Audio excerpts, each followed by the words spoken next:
कैसे श्रीलंका ने भारत के दबाव में आकर वापस भेजा सर्विलांस जहाज, भारत का SSLV प्रशिक्षण और भारत में आया USNS चार्ल्स ड्यूक और कैसे भारत के खिलाड़ियों ने कॉमनवेल्थ गेम में 4 चांद लगा दिए, जानिए इस वीडियो में। जय हिंद। देखिए, चाइना का एक सर्वेलांस जहाज जो था वो श्रीलंका के हम्बनटोटा बंदरगाह पर डॉक करने वाला था।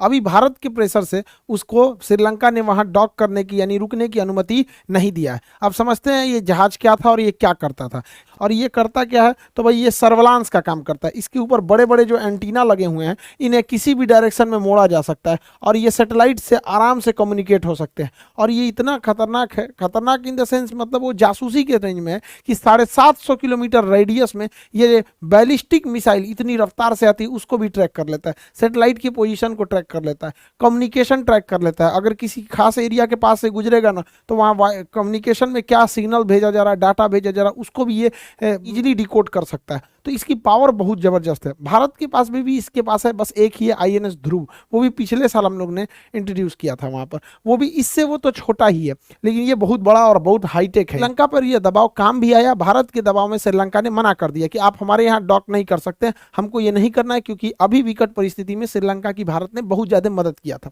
के दबाव में आकर अभी जो चाइना पूरी दुनिया का ध्यान इधर खींचे हुए है, वो सोच रहा था कि छोटे मोटे मैटर में भारत को उलझा देंगे और बाकी इधर निपटेंगे। तो भारत भी इधर दबाव बना दिया, अब वापस जा रहे हैं। इससे विश्व लेवल पर भारत का दबदबा बढ़ा है और चाइना का मनोबल तो कहीं ना कहीं नीचे गिरेगा ही कि जिस देश का बंदरगाह आप अपने पैसा से बनाएं, जिस देश के बंदरगाह का 99 साल के लिए लीज आपके पास है, फिलहाल अभी उसे 40 साल के लिए किया गया है, तो वो लीज आप ही के पास है। श्रीलंका की सरकार ने परमिशन भी दे दिया था, आपका जहाज चल भी दिया था यहाँ से और यहाँ रिफ्यूलिंग के लिए उसके सामान भी रख दिए गए थे और भारत के एक बार कहने से उसने सारा वापस कर दिया। तो एक तो ये प्रेशर श्रीलंका ने हमारे फेवर में श्रीलंका ने ये डिसीजन को लिया है। जय हिंद। भारत ने अपना नया एकदम रॉकेट जिसका नाम था small satellite launch vehicle SSLV का जो प्रक्षेपण किया था वो बिल्कुल सही था, लेकिन लास्ट स्टेज में सैटेलाइट को एंगल थोड़ा चेंज हो गया, जिस वजह से वो सैटेलाइट का डाटा लॉस हो गया। हर चीज को हम लोग 75 कर रहे थे, तो पूरे भारत से लगभग 75 स्कूलों से गर्ल्स स्टूडेंट को लिया गया जो साइंटिस्ट की कैटेगरी में जाते हैं, जूनियर साइंटिस्ट कहिए, और ऐसे 750 गर्ल्स को सेलेक्ट किया गया जो कि इसरो से जुड़ी थी और वो उन लोगों ने अपना एक सैटेलाइट बताया आजादी के 75वें वर्षगांठ पर, इसलिए इसका नाम रखा गया आजादी सैटेलाइट, शॉर्टकट में आजादी सेट। तो आजादी सेट बनाया इन लड़कियों ने बनाया था। बहुत नैनो सैटेलाइट था, छोटा सा, बट उसके अंदर सेंसर थे। अब जितने सैटेलाइट बनेंगे सब छोटे। बस PSLV बहुत भरोसेमंद सैटेलाइट है, यह रॉकेट है, यह अब तक 50 सफल अभियानों को कर चुका है, बहुत बेहतरीन है। मंगलयान से लेके ये सब ने बहुत बड़े बड़े सफल कारनामे किए, लेकिन इसके जगह पे कॉस्ट बचाने के लिए इसमें स्मॉल सैटेलाइट लॉन्च व्हीकल हम लोगों ने नया बनाया था और ये बहुत बेहतरीन था, इसने काम भी बहुत अच्छा किया। इसके देखेंगे तो इसके 4 स्टेजेस हैं, मेनली 3 स्टेज है। सबसे बड़ा स्टेज जो है पहला स्टेज है, इसके बारे में पहले समझते हैं। इसकी लंबाई 34 मीटर है, व्यास जो इसकी मोटाई है वो 2 मीटर है, 120 टन खुद इसका भार है। तो अपना भार है, लेके कितना जाएगा तो 500 केजी के सैटेलाइट को लेके चला जाएगा। आजकल 500 केजी में बहुत बेहतरीन सैटेलाइट बन जाएंगे। 500 केजी के सैटेलाइट को 500 किलोमीटर की ऊंचाई तक ही इजीली लेके जा सकता है। सबसे बड़ी विशेषता इसकी 30 करोड़ रुपए है, महज 30 करोड़। जबकि भारत अपना सैटेलाइट जब यूरोप वालों को देता है ना, तो यूरोप वाले उस सैटेलाइट को छोड़ने का 500 करोड़ रुपया फीस लेते हैं। सोच रहा तुम्हें 500 करोड़ रुपया तुम फीस ले रहा है, हम लोग का 30 करोड़ का रॉकेट आ गया यहाँ पर। और ये महज 3 स्टेज का है और एक वेलोसिटी टर्मिनल मॉड्यूल है, यानी टोटल 4 स्टेज का है। सबसे बड़ा स्टेज जो है पहला स्टेज है, पहला स्टेज है सबसे बड़ा। तो ध्यान से समझते हैं इसके बारे में और डिटेल से। पहला स्टेज बहुत बड़ा है और पहले स्टेज जो है वो 94 सेकंड तक जला। उसके बाद पहला स्टेज जो है वो इसको खोल के गिरा दिया जाता है, सेपरेट कर दिया जाता है। जैसे खोल के गिराते हैं रॉकेट हो जाता है हल्का और बहुत तेज भागने लगता है।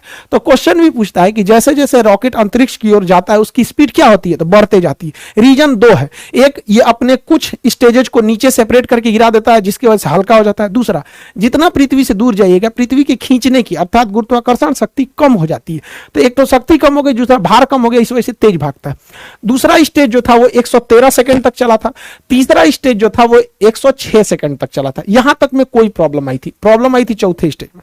अब यहां थोड़ा ध्यान से समझिएगा, ये तीनों स्टेज में ना सॉलिड ईंधन का प्रयोग किया जाता है। जैसे दीपावली के रॉकेट में जो ईंधन भरा जाता है ना, बारूद, सॉलिड इंजन होता है, सॉलिड होता है, वो एकदम ठोस होता है, बारूद भर दिया जाता है। वैसे इसमें सॉलिड फ्यूल का यूज किया था, यानी बारूद भरा गया था। इसमें एक बार आग पकड़ लिया ना तो आपके कंट्रोल में नहीं रहेगा, ना ही आप इसे स्टॉप कर सकते हैं।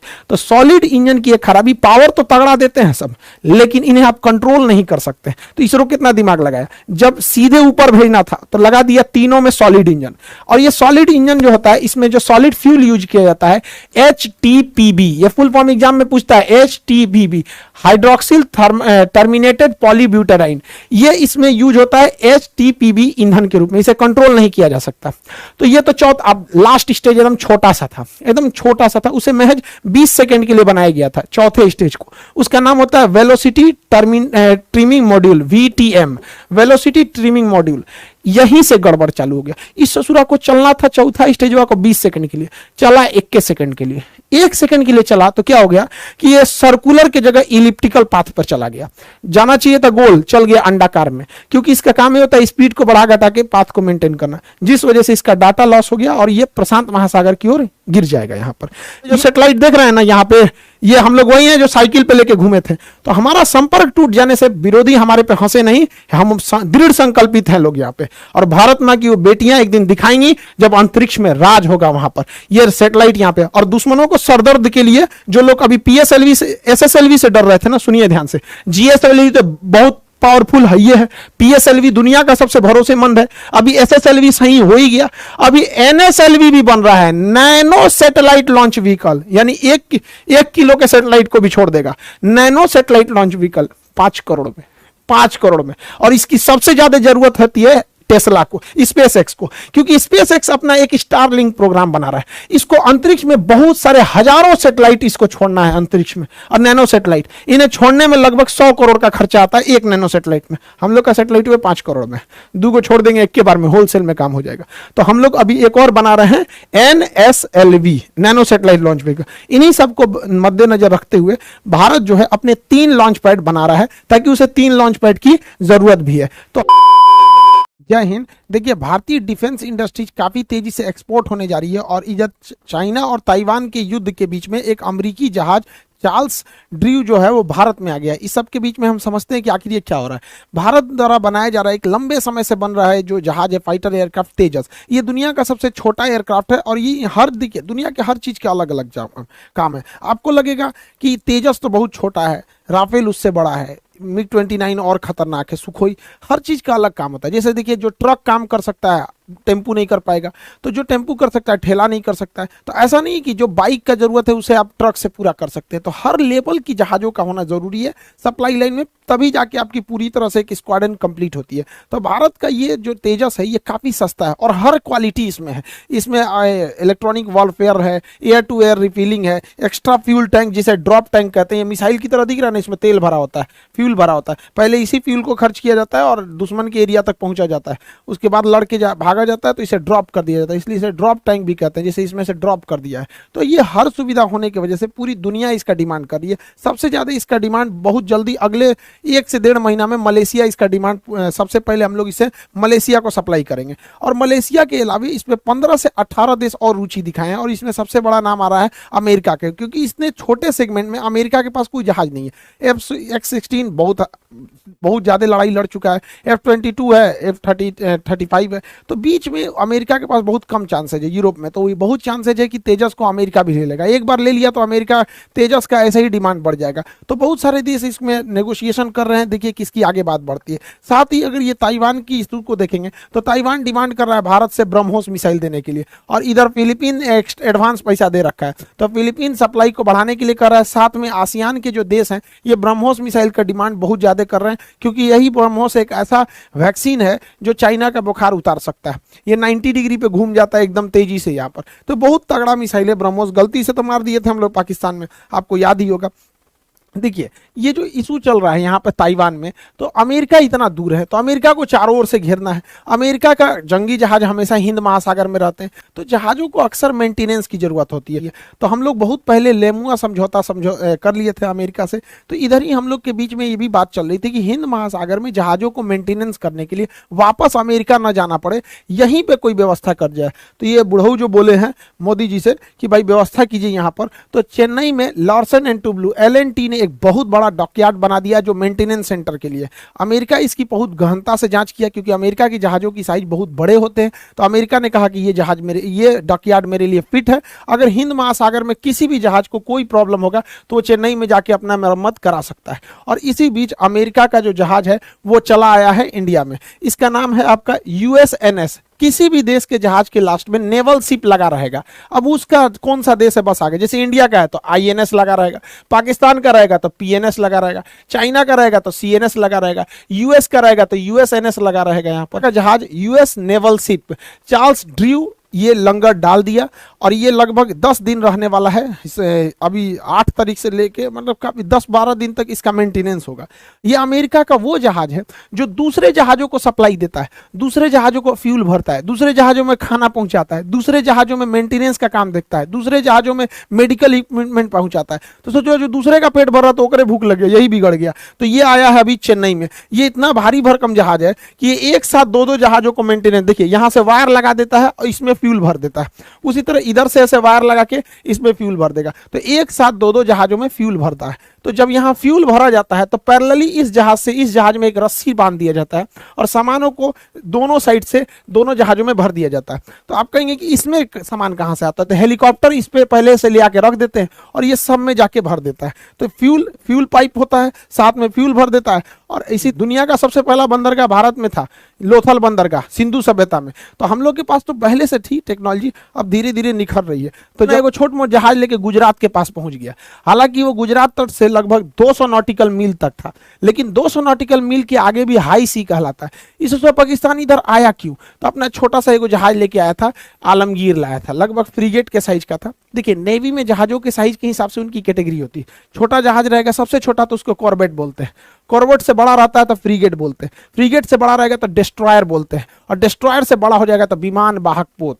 तो अलग अलग साइज के, तो ये छोट साइज का था, ये फ्रीगेट साइज का नाम था इसका PNS आलमगीर। इसको पता नहीं, इसके बाप को डुबाए थे हम लोग PNS गाजी को 71 में, लेकिन इसको नहीं पता था। और इसको जब जैसे ये यहाँ आया तो यहाँ महाराष्ट्र के पास एक जहाज उड़ रहा था जिसका नाम था डोर्नियर, ये कोस्ट गार्ड का जहाज था। ये देख लिया, जैसे देख लिया डोर्नियर जहाज तो दौड़ा दिया इसको। ये पहले ही खबर कर दिया इंडियन नेवी को कि एगो चट्टा घुसा है, दौड़ा के गरियाने लगा, रे चट्टा भाग यहाँ से, पूरा का पूरा उसके ऊपर ही मडरिया रहने लगा।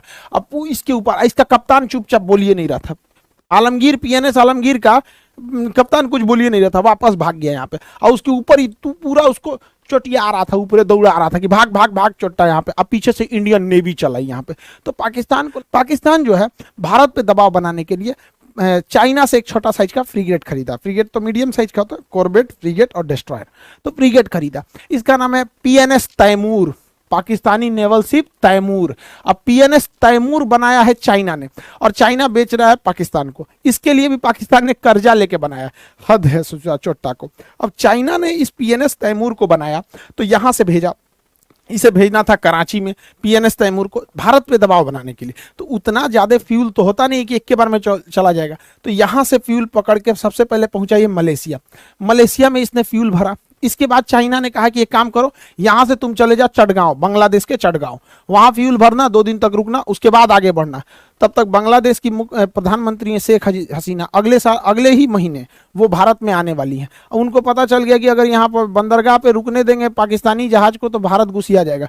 तुरंत मना कर देगा, भागे यहाँ से चोट्टा कहीं का, वहीं रहो, हमारे यहाँ मत आना। तो वापस कर दिए, इनको नहीं बोला गया। तभी कहा श्रीलंका के पास। तो अभी वो PNS तैमूर जो है वो श्रीलंका के पास रुक के फ्यूल भरेगा, और श्रीलंका में नहीं रुका तो मलेशिया में, नहीं तो बेचारा जाएगा चुपचाप। अभी तो हम लोग श्रीलंका से वापस भेजे थे PNS तैमूर को। तो इससे कुछ नहीं हो सकता। लेकिन चाइना को देखिए कितना भारत के ऊपर मनोवैज्ञानिक दबाव बना रहा है। तो भारत को भी इसके ऊपर मनोवैज्ञानिक दबाव बनाना चाहिए। इसको भी हम लोग को इसके दुश्मनों को से मिलकर इसको भी टॉर्चर करना चाहिए। एक और पड़ोसी देश ये अफगानिस्तान, ये तो और आसान। तो जब से पिछले साल अगस्त में जब इस पे 1 साल हो जाएगा तालिबान का कब्जा हुआ, जब तालिबान का कब्जा हुआ था तो बहुत ही स्थिति अजीब हो गई थी, दयनीय थी।